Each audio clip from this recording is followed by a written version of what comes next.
So I am Compliance Week's data and research journalist, which means I'm the dedicated case study writer. And in between working on those long-term projects, I'm also CW's book review writer. I moderate at some of our events. I'm the survey reporter and an occasional writer of columns. And this is Tom Fox, and I would like to welcome you to Greetings and Felicitations.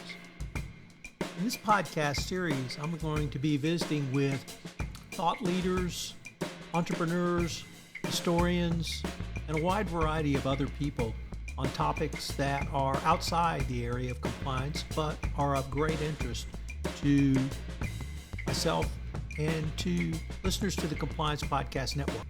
Today we begin a two-part series with Aly McDevitt from Compliance Week on her recent case study on ransomware.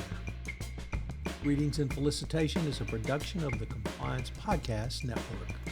Hello everyone, this is Tom Fox back for another episode, and you're in for a real treat today because I have with me Aly McDevitt. Aly is with Compliance Week, and she has written a great series that we are now seeing from Compliance Week, but this series focuses on a ransomware case study. So Aly, first of all, welcome. I think it's the first time I've interviewed you one-on-one. And thank you so much for taking the time to visit with me today. Thank you. Thank you for having me here. I know we talked, when the Carnival case study came out and Dave Leafort joined us, but yeah, this is our first one-on-one. So that's exciting. Could you tell the audience your current role at Compliance Week? So I am Compliance Week's data and research journalist, which means I'm the dedicated case study writer. And in between working on those long-term projects, I'm also CW's book review writer. I moderate at some of our events. I'm the survey reporter and an occasional writer of columns and other miscellaneous articles. And you mentioned the Carnival case study. That was great. We've had one on whistleblowers, and now we have one on ransomware. So why did you choose this subject matter for such a deep dive? So this is a really great question, and it's a really topical question right now, too. So ransomware has exploded in recent years. I'm sure you know that as well as anybody. It's an issue that affects every industry, every size company, whether you're a major corporation or a mom and pop shop. And the scariest thing about ransomware is that you can spend a ton of time, money, and resources strengthening your defenses and improving your cyber hygiene, and you can still be a target because there's no surefire way to avoid a cyber attack. So that's why it's pretty scary. The Department of Homeland Security released a report in July of 2021 that stated that $350 million was paid to malicious cyber actors in 2020, which was more than a 300% increase from the prior year. And I'm willing to bet that when this year's report comes out this summer, it will be just as staggering, if not more so. And there's two other things I wanted to mention. One is that the risk landscape has grown with the emergence of ransomware as a service, which allows even the most tech illiterate people to purchase hacking tools and deploy them. So an affiliate who buys these tools does not need to know a line of code. So the barrier to entry to become a cyber criminal is now pretty low. And then finally, I wanted to mention that Russia has always been, or for a long time now, has been a leading source of cybercrime, even before its attack on Ukraine. But now, with the U.S. ramping up its sanctions against Russia, companies should prepare for retaliation against the U.S. in the form of cybercrime. So, Aly, could you tell us about the research you did for this particular case study? I can't imagine the number of people you interviewed, but the breadth and scope of who you talked to and what you read to prepare for this, I thought was truly stunning. Could you tell us a little bit about that? Who did you interview, or rather how many, and how long was your research process? I formally interviewed a dozen individuals, and I specifically sought out cyber professionals who could speak to the different vantage points of a ransomware attack. So, for example, a line-level employee at a real company who experienced an attack, a hacker, members of the FBI, someone from the DOJ, and then many others. So those were the 12 different vantage points that I really wanted to have covered here to provide a 360-degree view of the attack. But then I also drew from other resources from federal agencies like CISA, NIST, the FBI, the U.S. Department of Treasury, and more. And then I also cited a few independent research reports as well. And I began researching in earnest back in July of 2021, and that research lasted 5 months. Okay, so now we get to my favorite question that I love to ask writers, which is your writing process or your writing style. Do you lock yourself in a room with all the coffee you can buy and donuts for sugar? Do you sit down and write early in the morning or late in the afternoon? What's your writing style for a project this large? This is always my favorite question, too. As a writer, I love to hear how other writers do it. For this style of writing, I don't have to lock myself in a room. If we were talking about fiction writing, that might be different. But in this case, I don't have to do that because I can lean on the research that I find. But I will say that, truthfully, when I first started out on this journey, I envisioned writing a case study that was going to be similar in format to my prior two case studies, which were Carnival and Volkswagen. And what I mean is that I would have one company as the centerpiece of the study, and then I would allow the best practices and the lessons learned to bloom from that one organization's experience. But what I quickly learned is that this was going to be different. At the outset, I reached out to more than 50 companies who I knew had experienced a ransomware attack in the last 5 years. And out of that 50-odd companies, only one company came back to me and said that they would be interested in going on the record about it. And then even then, they ultimately backed out. So partly by necessity, I had to pivot the format. But I was ready for a new challenge anyway. And like you, I'm a writer. I love storytelling. And I wanted to try something that had a different approach. So my solution was to create my own fictional company, sketch out characters to play certain key roles on the cyber incident response team, and then allow the interviews that I had from the real professionals to inform the plausibility of the story and also to guide the reader in evaluating what my fictitious company did right and wrong along the way after that initial breach. So it came together in stages. I began writing in the fall, September. And what I would do is I would write a chapter. I would stop. I would take stock of any gaps in the story, any holes that needed to be filled. And then I would seek out another interviewee in that particular specialty to help me fill in that hole. And then sometimes that would necessitate some rewriting of the story. That happened a couple times. But it all worked out well in the end. And then I think you also asked me whether it was a collaborative process with my editor. And that was with editor-in-chief Kyle Brasser. He mainly saved his feedback for after I had a cohesive beginning, middle, and an end. And that chiefly took place in December. But we were lucky to get a few fresh eyes on it from other members of the editorial department and a few outside subject matter experts too. So in terms of writing, for better or worse, I sit down and I write it, and it's almost ready to go. Some light editing. Is that your style, or are you much more cut and paste, the old school? You've got your 3x5 cards with notes and quotes that you incorporate into it. You've got lots of dialogue, thoughts, and thought processes in this article. As you said, it's a fictional company, so I can almost say it's sort of new journalism, but it's based on the experiences of a lot of people. How does that work for you? I'm not so formal as to use Post-it notes or index cards or anything like that.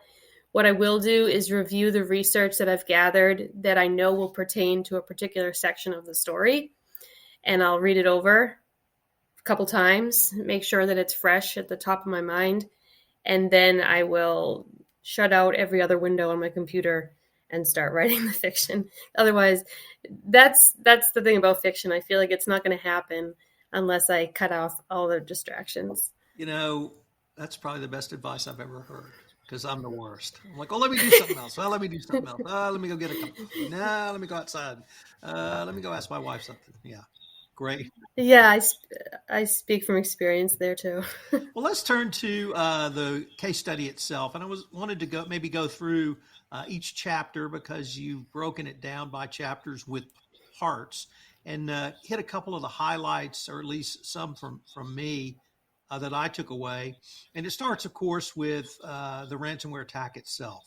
And I have to say, and I'll kind of tie this together at the end, I wasn't quite sure about the character Betty, and but let's start with Betty's mistake. How common was Betty's mistake? What was Betty's mistake? And then did she compound her mistake by not speaking up initially? And how did that play into kind of the rest, or at least start the rest of the story? Yeah, absolutely. I mean, you pretty much nailed it on the head. She made a series of mistakes. They started pretty small and then they compounded and made things colossally worse for the company. So yeah, I'm going to be curious to know, after I answer your questions, why you're not so sure about her. I wanted to write Betsy as someone that any reader could relate to, who's not the most tech savvy person out there, who maybe hasn't had a fresh cyber training program given to them in a little bit. The first mistake that she makes, I think, is to just bury her head in the sand. After she realizes that something is probably afoot, she just hopes it's going to go away. And I think that that is a really common reaction, especially if you are not adequately educated in cyber attacks generally. You might recall one of the details was that she only vaguely recalled her training. And so she lacked that immediate reflex of, what exactly am I supposed to do in this situation? Do I unplug my computer? Do I not touch my computer? And as I was writing this, I would pose this dilemma to other people. And I thought that was a great gauge on, the level of cyber incident response readiness a person has, because the answers were all over the map. I remember one person saying, well, I wouldn't want to turn off the computer because then I would be afraid it wouldn't turn back on. There were a lot of answers along those lines. And when you read the experts in the report, they will tell you it is a complicated answer, actually, but it's worth knowing as an employee what you are supposed to do in that moment. You asked if what she was guilty of is common. I wanted to mention that phishing and spear phishing are probably the most prominent kinds of attack vectors out there because they are so successful. Capitalizing on human error, it has proven to be like one of the most successful ways to infiltrate a company. Have you ever clicked on a bad link before? Because I have.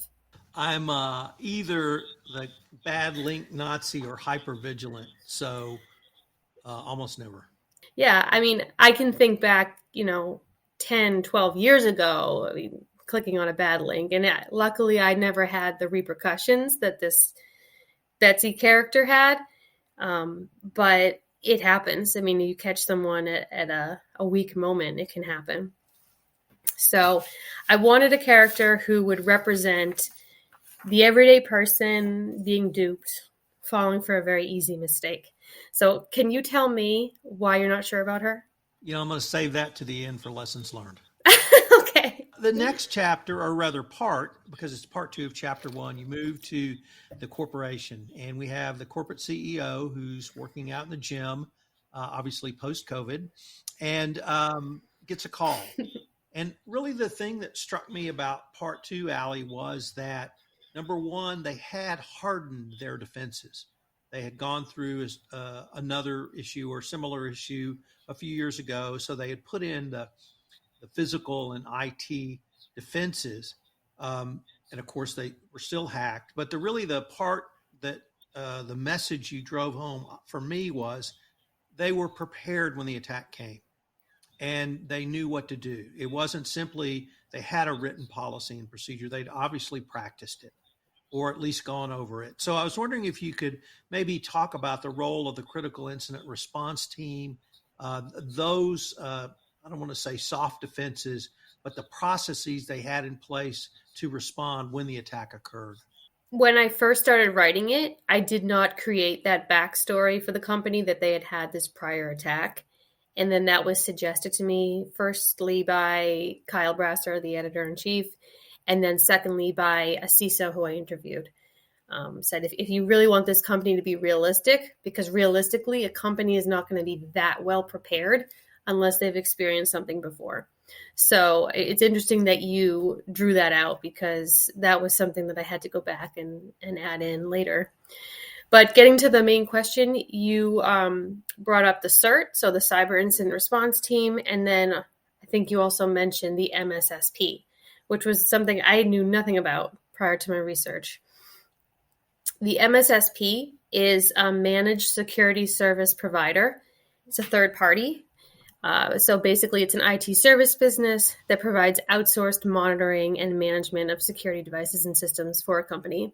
And what I learned from speaking with this CISO is that a company of this fictitious company's size, of roughly 600 employees, that would be their first line of defense. And it's an outside third party. The CIRT, the Cyber Incident Response Team, is primarily an internal team of experts. And they are going to be responsible for coordinating and supporting the response to a cyber incident internally. So it's going to include the C-suite, especially the CEO, because obviously that person makes the ultimate call of whether to pay a ransom. The CISO, who is running the security team, general counsel, you might have head of communications in there. So it's typically an internal team, but you might have some external members involved. So like contacts from the FBI, or possibly a digital forensics examiner from a contracted outside expert cyber incident response firm.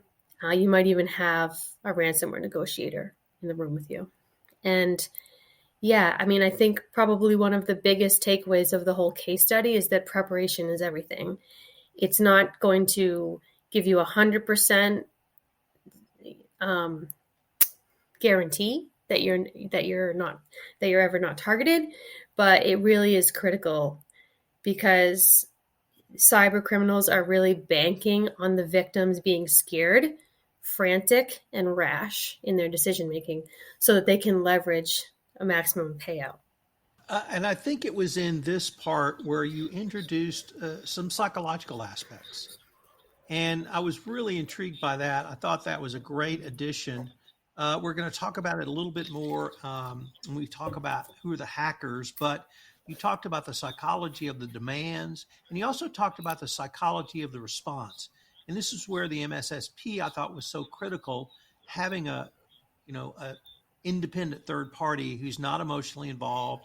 It's sort of like having a lawyer. This is their job. This is what they do, whether it's a hostage negotiator, whether it's a ransomware attack negotiator.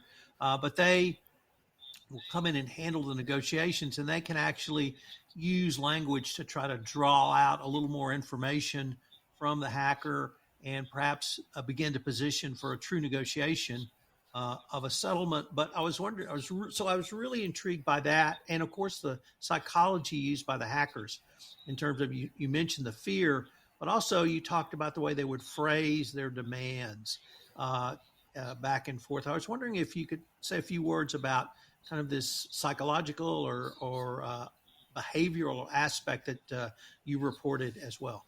Absolutely. Yeah, that was a really interesting aspect of the research to me too. So I looked at a report that was prepared by a professor.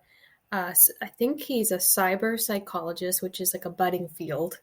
And his name is Lee Hadlington. I read his report that he did for another company, where he looked at about 75 different splash screens, real splash screens from ransomware attacks.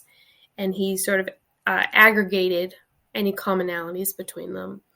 And there were some manipulation tactics at play, because as I was saying earlier, one of the most effective ways to get what you want is to play on the fact that you're dealing with humans. So, he talked about scarcity being something that pressures someone to make decisions. So scarcity of time. So as soon as you click on that splash screen link, it sets the timer. Boom, you have 72 hours to make this payment. When people know they're on a timer, their IQ drops. Their decision-making ability drops too. So there's that. One detail that I thought was really interesting was likeness. So there's actually a bit of an effort into getting the victim to like the attacker, where they will, they'll put up like a FAQs section, like you can come visit us, customer service sections, just to ensure that your payment is received by us. And what that does is create this sense that the attackers are established, that maybe they have this team in place, and that they're comfortably in control. So I just thought that was really fascinating. I have had a friend who was managing on a management committee at a law firm who was hacked, and he said they were given a buffet of potential payments, all the way from top shelf pay and we'll decrypt everything down to various other levels. The bottom level being we'll give you the key and the rest is up to you, and which he referred to as a buffet menu. And I was kind of flabbergasted by that. But after reading your piece, it struck me it was the hackers were giving the law firm a sense of control, and it made them feel a little more empowered. They ended up paying something. I'm not quite sure what they paid, but that seems to fit directly into this psychological war that's going on as well. Yeah, that's really funny. I mean, it's not funny, but it is funny because it also implies that that top tier buffet menu item is the maximum of what the attackers have on you. And that's also another aspect of the manipulation, where they are going to bluff or embellish what they have. They want you to think that they have the keys to your kingdom, basically. I interviewed a ransomware negotiator who does this for a living. And he said, that's what they're banking on. They want someone to think that they have everything, that the alleged impact on the business is going to be, as bad as it could possibly get. When in reality, that's often not the case. It's just a big bluff. So in that law firm's example, I'd be curious to know, was it really just one of those lower tiers that they actually had taken, but they're just hoping that the company will just overshoot and pay more. This is Tom Fox. That concludes part one of our special two-part podcast series with Aly McDevitt from Compliance Week on her case study on a ransomware attack. We're going to link to it in the show notes, so I hope you will check it out. I also hope you will check out part two of this podcast series, which drops on Thursday, March 24th. Greetings and Felicitations is a production of the Compliance Podcast Network.